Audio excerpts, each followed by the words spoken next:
Le premier invité du Club de la Presse, c'est Alexis Corbière, le porte-parole de Jean-Luc Mélenchon. Bonsoir. Bonsoir, merci de m'avoir invité. Et merci d'avoir accepté cette invitation. Vous êtes interrogé ce soir par Eugène Bastier du Figaro et Serge Julie d'Europe 1. Bonsoir à tous les deux. Bonsoir. Bonsoir.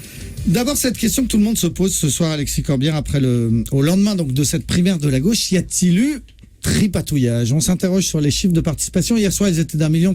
Ce matin, d'1,6 million. Hier soir, 1,3 million. Hier matin, hier, premier chiffre donné, mais c'est après que ça a évolué. Non mais, pardon, moi je le crois qu'il y a eu tripatouillage. Je le crois. Et ça m'a choqué. Je pense que la politique, c'est aussi une question d'éthique. Quand on fait des primaires, qui veut être un exercice ouvert. Moi, je suis défavorable à ce système-là, mais on nous a expliqué à longueur. Voilà, il faut que ce soit propre et pas avec les vieilles méthodes socialistes solfériniennes. Et moi, ce qui m'a agacé hier soir, et j'étais un des premiers à dénoncer ça, c'est que j'étais invité sur une radio concurrente et à 20h, les responsables socialistes pétaradaient en expliquant qu'il y avait près de 2 millions de voix. Et que, évidemment, ils reprenaient une centralité au sein de ce qu'ils considéraient la gauche. Et en gros, circuler, on devait se ranger derrière eux et on me toisait. Et moi, au vu quand même d'une certaine expérience, quand je vois qu'il y avait 400 000 personnes qui auraient voté vers 13h, je jugeais impossible qu'on annonce près de 2 millions le soir, et les faits m'ont donné raison. Et je vais dire à ce micro quelque chose de précis parce que je n'ai pu récupérer, moi, à l'heure où je parle, que les chiffres de la Fédération de Paris. Le Parti Socialiste affirme qu'il y aurait eu hier 126 000 votants à l'occasion de cette primaire. J'ai reporté ces chiffres au résultat de M. Bartolone. J'espère ne pas être trop difficile à suivre. M. Bartolone avait obtenu aux élections régionales, en 2015, 190 000 voix. Si on croit les chiffres de la participation d'hier, ça veut dire que près de 66% des électeurs socialistes sont venus voter avec 3 fois moins de bureaux de vote. Moi, j'ai vu, et je crois que beaucoup de vos confrères journalistes étaient présents, des bureaux de vote vides toute la journée. C'est donc matériellement impossible. Ces chiffres me semblent gonflés à l'hélium solférinien, j'ai envie de dire, pour justifier une fois de plus que ce n'est pas un échec, alors que c'est un gros bide.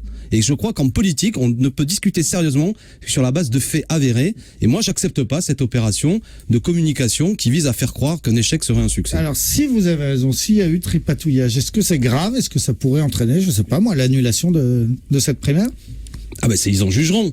Ça, moi, je ne sais pas. Je suis conscient de porter une attaque grave, mais je le fais sur la base de faits. Et je demande, donnez les chiffres à la presse, donnez tous les résultats des bureaux de vote, et on verra. Est-ce que véritablement c'est crédible? Au vu quand même beaucoup de vos confrères de différentes chaînes de télé ou radio étaient présents dans les bureaux de vote. Moi, j'ai vu. En fin de journée, peut-être qu'il y a eu un petit peu plus de participation. Mais ceux qui m'écoutent, parce que moi je le fais y compris par respect pour ceux qui sont allés voter. Est-ce que quand vous êtes allés voter, vous avez voté dans des bureaux de vote pleins? Moi, je crois que beaucoup de gens sont arrivés souvent avec un bureau de vote vide. Par exemple, je prends des chiffres de certains arrondissements, j'ai reporté, ça voudrait dire qu'il y a eu des votes, pratiquement plus d'un vote par minute. Est-ce que c'est ça que vous avez vu, ceux qui m'écoutent? Moi, je crois pas. Donc, il y a un problème, et les problèmes politiques ne se règlent pas par des magouilles. Si peu de gens sont allés voter, c'est pour des raisons politiques. C'est une sanction qu'ils ont portée vis-à-vis de ces gens-là. Et j'invite tous les candidats, j'invite Benoît Hamon, j'invite Manuel Valls et tous les candidats à demander la clarté. Il y a Monsieur Durugy qui l'a fait ce soir, il a raison. Il s'étonne qu'on mais il a bien raison, c'est tout à son honneur. Une question d'Eugénie Bastier du Figaro. Oui, excusez-moi, mais vous dites qu'il y a peu de participation. Bon, 1,5-2 millions, très bien. C'est quand même beaucoup plus que Jean-Luc Mélenchon qui s'est autodésigné candidat de la gauche. Finalement, est-ce que les primaires, même s'il n'y a pas beaucoup de participation, c'est pas un peu plus démocratique qu'un candidat qui s'autodésigne comme le candidat de la vraie gauche? Et même s'il n'y a pas beaucoup de participation. Je ne rien.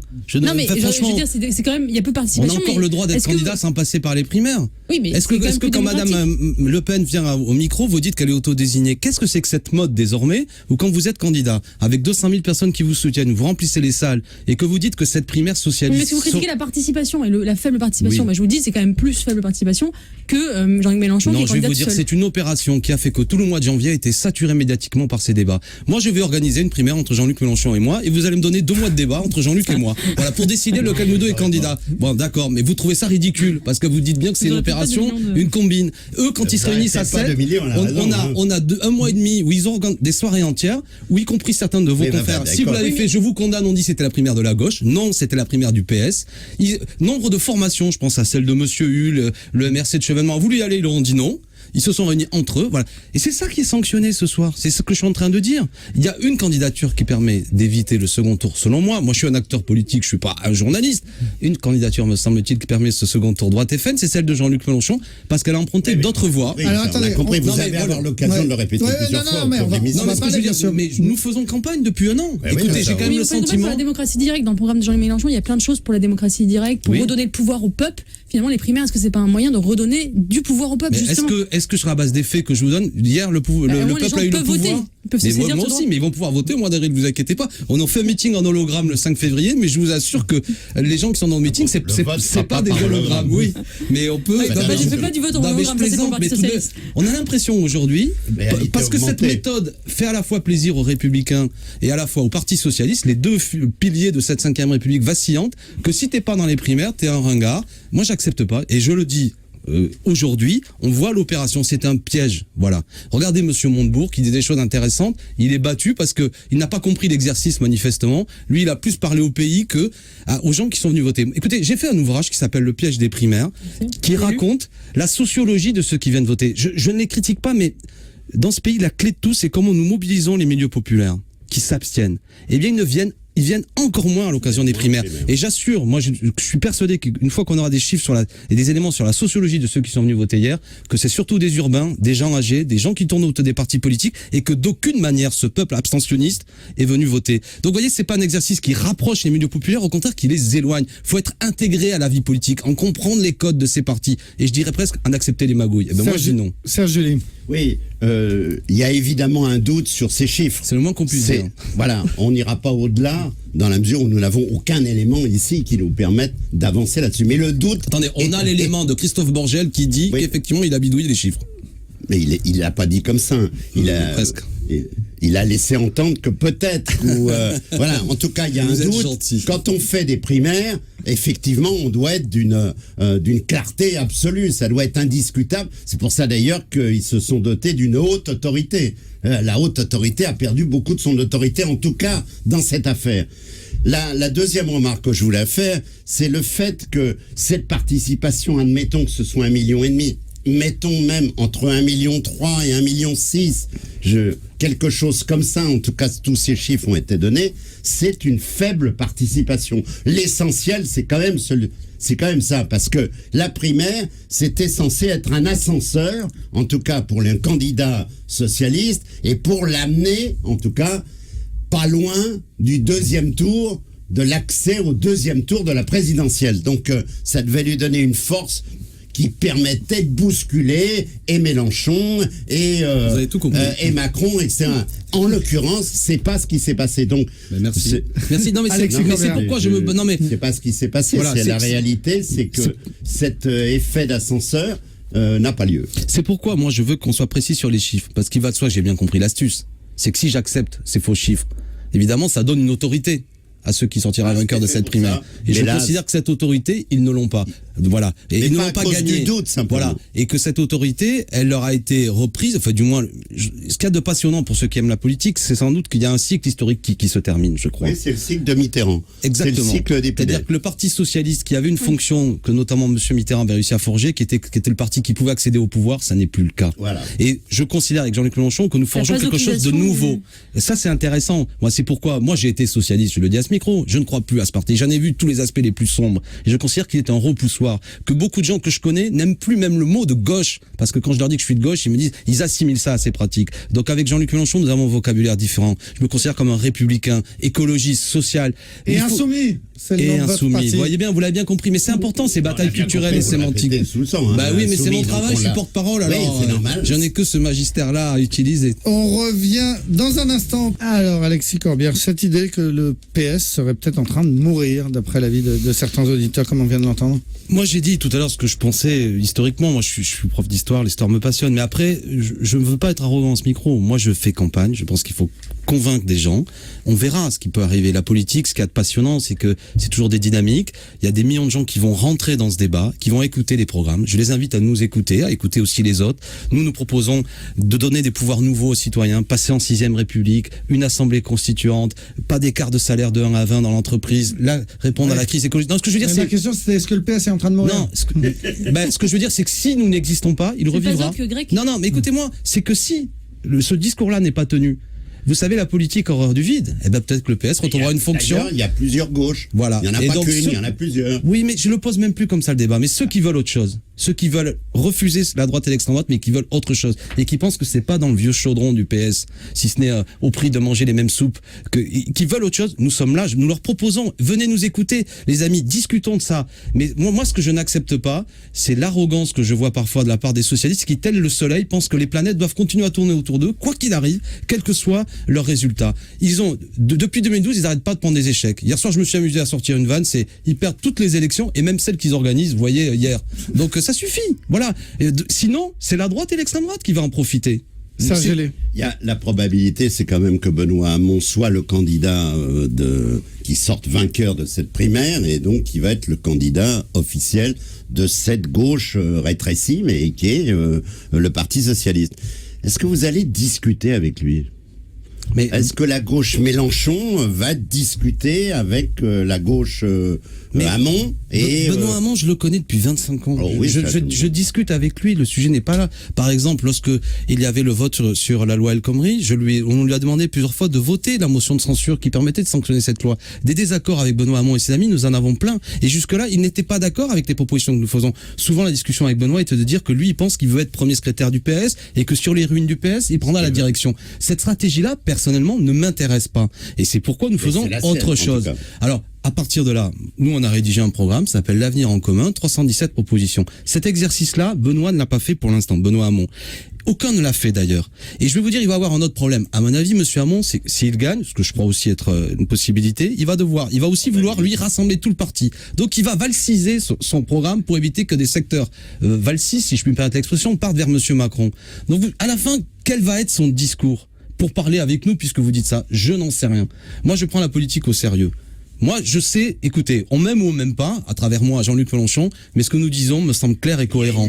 Donc, si on veut discuter avec nous, qu'on discute sur la base de ce que nous proposons. Oui. Il y a quand même de grands points de convergence. La 6ème République, l'abrogation de la loi travail, le non à Maastricht. Alors, il y a beaucoup vous avez trop d'intelligence pour résumer les choses comme ça. Premièrement, par exemple, je vais vous dire une chose. Monsieur Hamon, il dit retrait de la loi El Khomri. Mais tous les députés qu'il soutienne et qu'il soutiendra sont les mêmes que ceux qui ont soutenu le gouvernement depuis 2012, dont notamment Madame El Khomri. Alors je pose une question, est-ce que Madame El Khomri sera la candidate aux législatives de Monsieur Hamon pour abroger la loi El Khomri? C'est une bonne question. Bah oui, mais ça montre l'absence peut-être de... Oui, mais ça montre l'incohérence que va devoir gérer notamment Monsieur Hamon. Et moi, je n'accepte plus l'incohérence. Oui, mais je n'irai pas dans les un certain nombre de convergences. Alors, la 6ème République, je suis pour convoquer une assemblée constituante. Et il me semble que Benoît Hamon ne pose pas exactement la question comme ça. Mais après, si Monsieur Hamon parle comme nous, je m'en félicite. Mais je vous dis que... Est-ce que vous l'appelez à se désister en faveur de Jean-Luc Mélenchon? Oui, alors, vous allez le faire à un moment donné. Je trouve que ce qui serait cohérent, c'est que, au bout d'un moment, à quoi sert sa candidature? Ou du moins, à travers lui, celle du PS. Mais là encore, la politique, il faut faire des démonstrations. Moi, je comprends très bien que ce n'est pas parce que j'ai dit ça à ce micro qu'immédiatement, il se retire. Mais je leur dis clairement, au vu de la dynamique de notre campagne, au vu des contradictions qui les traversent, la question, je crois, va être posée pour des millions de gens. À quoi ça sert? Et je pense que l'échec du PS, quelque part, ils vont être hollandisés, si je puis dire. C'est-à-dire que cette incapacité que M. Hollande a à aller devant les électeurs, ça va être le cas aussi du candidat du PS, quel qu'il soit. Donc, les amis, ne faites pas perdre une possibilité qui est celle qu'on change l'avenir de ce pays et que nous puissions gagner. Ceux qui sont vraiment socialistes, aidez-nous, quoi. Je veux dire, franchement, on peut écrire ensemble une page nouvelle pour ce pays. C'est passionnant. Moi, là, je suis un peu enflammé à ce micro, mais je veux dire, je suis heureux. C'est votre nature. En plus, c'est ma nature. Mais moi, vous savez, Dieu vomit les tièdes, comme disait l'autre. Ouais. J'ai dit ça pour Eugénie Bastier. Je suis comblé, Alexis Corbière. Est-ce que c'est totalement absurde, totalement exclu d'imaginer qu'il puisse y avoir une primaire entre Benoît Hamon et Jean-Luc Mélenchon? Oui. Une petite primaire, vite fait sur le gaz. Allez, Non, mais ça se passe pas comme ça. Ça se passe pas comme ça. Non, mais je veux dire, écoutez, on va pas. Et puis après, je propose qu'il y ait d'abord aussi une primaire pour savoir si on fait une primaire. Enfin, non, mais là, je veux dire, on est à 90 jours du vote. Maintenant, faut arrêter. Ce qui justifie cette. Non, je reprends simplement comme une question. Le fait qu'il y a au moins trois candidats de gauche, au moins trois. Si on prend pas... si on met Macron dedans. Si on met Macron ça fait des dedans, si, quand même. Non, mais ça fait des si, mais comme une partie des socialistes vont aller se reporter sur eux, ça fait effectivement, en tout cas, 3 pôles. Oui. Bon, on pourrait imaginer, pour gagner la présidentielle, que ces 3 pôles trouve un programme commun. Oui, mais Serge Julie, non, c'est pas. C'est alors je veux idiot dire, ce que Serge tu dis. Julie, vous avez l'expérience et je vais vous poser une question. Vous avez connu ça Mais moi, beaucoup je- mieux que je moi. réponds Non, pas non. au- Le problème, le problème n'est pas le nombre de candidats. François Mitterrand est élu en 81 avec 5 candidats. En 88, il est réélu avec 6 candidats de gauche. En 74, quand il y a vous vous souvenez, la candidature 2002. prétendument unique de la gauche, il y avait encore 5 candidats. Ce que je veux dire, c'est que c'est un gadget de socialistes de dire il y a trop de candidats. Non, le mais problème, un c'est leur programme, faiblesse. c'est la- Un programme commun, c'est c'est faux. pas un gadget. Non. Ou si vous mais- pensez que ça a été ouais, un je veux le gadget. dire autrement. La candidature qui rassemble de Macron à Mélenchon, ça n'existe pas. C'est de la langue de bois politique. Oui, mais enfin, Moi, je Mitterrand- respecte Monsieur Macron, mais je suis en radical désaccord avec Oui, lui. Cet mais- homme veut ubériser la société. D'accord, Donc, mais ce n'est France- pas du tout mon projet. Vous n'aurez jamais un candidat qui rassemblera D'accord. Mélenchon, Macron. Mais Pour des raisons vous étiez politiques. d'accord sur le fait que le cycle Mitterrand s'achève. Oui. Bon, Mitterrand, c'est quoi? C'est l'alliance avec le Parti communiste. Les programmes communs, le fond du programme commun entre les socialistes, dont Jean-Luc Mélenchon, et les communistes, il n'y en avait pas beaucoup. Et ben, en l'occurrence, la force de Mitterrand a été de faire un programme commun. Donc, Oui. c'est pas un gadget. Oui. On pourrait imaginer un programme commun entre Macron, Mélenchon et Hamon. Oui, non, mais on peut Non, tout. bah, vous, non, ça mais vous semble. non, mais d'un point de vue politique, Fictif. si on prend ça au sérieux pour dire des choses claires, il n'est pas possible de dire des choses cohérentes qui rassemblent le projet de Monsieur Macron et celui de Monsieur Mélenchon. Alors après, les appareils peuvent discuter entre eux, sortir une bouillie infâme et dire on s'est mis d'accord. Mais ça, c'est rejeté par les gens. Vous savez, je reviens à mon point de départ et je termine là-dessus. Vous ne remobiliserez des milieux populaires abstentionnistes et pourtant majoritaires dans le pays qu'en leur disant des choses claires et en mettant des candidats qui leur semblent honnêtes pour porter ça. Alors, Et c'est un appel que je lance. Les combinards qu'on a vus depuis 2012 seront des repoussoirs pour les milieux populaires. Les candidats aux élections législatives du PS, je le dis, qui ont tout voté depuis 2012, ne se cacheront pas derrière Monsieur Hamon pour dire « Regardez-nous, on n'a rien à voir avec le désastre ». Alexis Corbière est l'invité du Club de la Presse. On revient après une dernière pause. À tout de suite. Et on en vient, Alexis Corbière, à cette campagne que mène Jean-Luc Mélenchon, campagne branchée, campagne moderne. On dit que il a plus de followers, enfin d'abonnés sur YouTube que Barack Obama. Il en a quand même 10 fois moins. Je suis allé regarder qu'une petite blogueuse qui donne des conseils de maquillage qui s'appelle Enjoy Phoenix. voilà, et qui a 10 fois plus. Enfin bref, il a quand même, pour un homme politique, beaucoup de monde sur YouTube. C'est le meilleur. Et il va faire C'est des le hologrammes meilleur, un homme racontés. politique. Ouais. Oui, et puis aussi ça. Non, mais premièrement, ça c'est vraiment la patte de Jean-Luc Mélenchon pour ceux qui le connaissent. C'est un passionné de ces nouvelles technologies. Ça, il trouve que c'est des lieux aussi où les idées circulent. C'est ça qui est bien. Nous, on n'a jamais méprisé tous les endroits où il y a des idées peuvent circuler. Il faut les investir. Ce qui nous amène même parfois, à ce que même Jean-Luc, là je reviens à la presse, répond aussi des fois à une presse plus people. À partir du moment où les gens le lisent, il n'y a pas la belle presse noble et c'est pareil pour Internet. Mais ce qu'il aime bien, c'est qu'il n'y a pas de presse du tout, non? Quand il fait sur YouTube ses émissions où il est à la fois l'animateur, l'interviewé, C'est l'intervieweur, deux les mêmes. choses. Non, mais je vois la taquinerie qu'il y a derrière. Mais c'est important. Et franchement, Jean-Luc Mélenchon n'est pas quelqu'un qui boude la presse. Après, on vous rudoie parfois parce qu'on porte une critique citoyenne vis-à-vis des médias.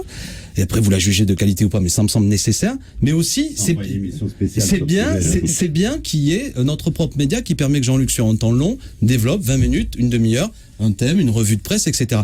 Et c'est cette qualité, je crois, cette authenticité, ces analyses qui intéressent les gens. Vous savez, parce que ce serait trop facile. C'est pas seulement le contenant qui règle le problème, c'est aussi le contenu. Les gens ont soif aujourd'hui de débats politiques en vérité, mais ils en ont marre des communicants. Donc nous, faites pas abuser sur le fait que certes, on utilise aujourd'hui ces techniques, on est attentif à ce qui est. Mais Jean-Luc Mélenchon, il cherche pas à faire le Jones. Il est lui-même. L'hologramme, c'est un peu la recherche du buzz, non? Alors, expliquez-nous l'hologramme, ce qui va se passer exactement. Alors, ce qui va se passer, c'est génial. Dalida, comme Dalida. Ouais. Déjà, comme c'est Dalida. une première mondiale en direct qu'un homme politique, parce qu'il y a déjà eu des enregistrements, mais va faire un meeting en hologramme. C'est-à-dire que Jean-Luc Mélenchon fait un meeting à Lyon, qui va être notamment sur les nouvelles frontières de l'humanité, comme nous disons, c'est-à-dire qu'il va développer sur Le transhumanisme. non, mais la possibilité aujourd'hui de se tourner vers l'économie de la mer, l'espace, qui permettent véritablement de développer vraiment l'humanité et de mettre en avant toute l'intelligence humaine. C'est aussi une manière de répondre à Madame Le Pen, qui il y a quelque temps avait dit qu'elle voulait supprimer la scolarité gratuite aux enfants d'étrangers, et pour nous, l'ignorance je veux dire vis-à-vis des enfants étrangers, nous semble être une régression par rapport à la conception. Mais non, j'ai pas Excusez-moi, compris. mais- Si, Alors, mais le c'est que hologramme, donc- nous voulons faire un Alors, meeting qui Jean-Luc est une Mélenchon, ode- il sera Non, mais physiquement attendez, à Lyon. Pas le rapport, je suis en train d'expliquer. C'est une ode à l'intelligence et à la culture. Et que la culture et l'intelligence, ça peut nous amener tous vers le haut. Voilà. Et le clin d'œil que nous faisons, c'est notamment d'utiliser si c'est cette Mitterrand en technique hologramme, ça ira plus vite. qui est de faire au même moment. Le meeting aura lieu en hologramme dans une salle à Aubervilliers, dans une salle, il y a d'ores et déjà 3000 personnes inscrites, et ce sera génial. Voilà, écoutez, on a le droit aussi de s'amuser Oui, et de considérer que c'est original, un moyen original, une technique pour faire passer des idées. Et voilà, moi, il y a beaucoup de gens qui ont envie de vivre ça, et vous verrez que beaucoup de gens feront ensuite pareil. Mais c'est ça l'hommage qu'on veut rendre. C'est beau l'intelligence humaine quand elle est partagée. Et j'ai envie de dire, malheur à ceux qui croient que l'ignorance doit être infligée notamment à des enfants d'étrangers. L'hologramme, pour moi, c'était pas la définition de la culture et de l'intelligence humaine. Bah c'est quoi alors? C'est bien le cerveau excusez-moi. humain qui l'a Non, mais inventé. d'accord. L'intelligence artificielle. Oui, d'accord, mais bon, excusez-moi, d'avoir une autre vision de la culture, notamment de la culture française, que l'hologramme, qui est un peu un gadget technologique, mais C'est ce que je suis en train de dire, c'est Madame amusant, Bastier. mais si vous voulez, mais c'est pas non plus. Mais vous croyez que Jean-Luc Mélenchon, on est les seuls, Jean-Luc Mélenchon a terminé tous ses meetings par des poèmes, des Ah, lectures ben ça de me Victor plaît Hugo, beaucoup, la oui, en culture. revanche. Donc l'hologramme est un média. Mais ce qu'on veut illustrer, c'est que c'est sans Le limite. recrutement est en cours, là. Voilà, non mais pourquoi pas, et je sais que ça vous séduit d'ailleurs. Et nous c'est gloire à l'intelligence humaine, gloire à la Eugénie culture Bastier française et du la Figaro est littérature. séduite par Mais ouais, Mélenchon. on l'a pris au C'est piège. Alexis Corbière qui le dit. Ça me faisait du bien aussi, oui. Un tout dernier mot, parce qu'on arrive au bout. Vous êtes un élu de Paris. C'est très, très pollué en ce moment Je ne à suis Paris. plus élu à Paris. Oh Je là croyais, là, je mais croyais, non. mais vous l'avez été, À en cause tout des cas. socialistes d'ailleurs. En tout cas, qu'est-ce que vous dites de cette politique qui consiste à chasser les voitures de la ville? Ça fait un gros débat en ce moment. Est-ce que en fermant des voies, en fermant des voies express et les quais, on augmente la pollution ou on la réduit? Non, mais moi je ne serais pas démagogique. Il y a un problème de santé publique et de pollution. Voilà. Évidemment. Et le tout voiture ne doit pas dominer. Donc voilà, évidemment, on doit modifier nos comportements. Il faut développer les transports en commun. Je suis pour aller vers la gratuité des transports en commun. Et franchement, voilà. Donc si on modifie pas nos comportements et notamment notre rapport à la voiture, ça n'ira pas. Moi, je suis père de famille, j'ai 3 enfants, je vis sur le boulevard le long du périphérique. Voilà, la bronchiolite pour les gamins, qui a été le cas de tous mes enfants, ça suffit. Et les chiffres sont en train de monter. Donc soit on fait rien, et on s'enferme chacun. Bon, voilà. Et de ce point de vue-là, il faut prendre des mesures. Voilà, la mortalité, vous savez, le taux de mortalité est élevé. On a des maladies aujourd'hui qui se développent. Donc, il faut. Mais après, j'admets qu'il faut que ce soit peut-être accepté par les gens et qu'il y a souvent des méthodes. Mais là, il y en a plus qu'avant. C'est ce qu'on est en train de dire. Oui, bah, c'est Ça ne pourquoi il faut marche pas. prendre des mesures. Voilà. Merci beaucoup Alexis Corbière, porte-parole de Jean-Luc Mélenchon, invité du Club de la Presse.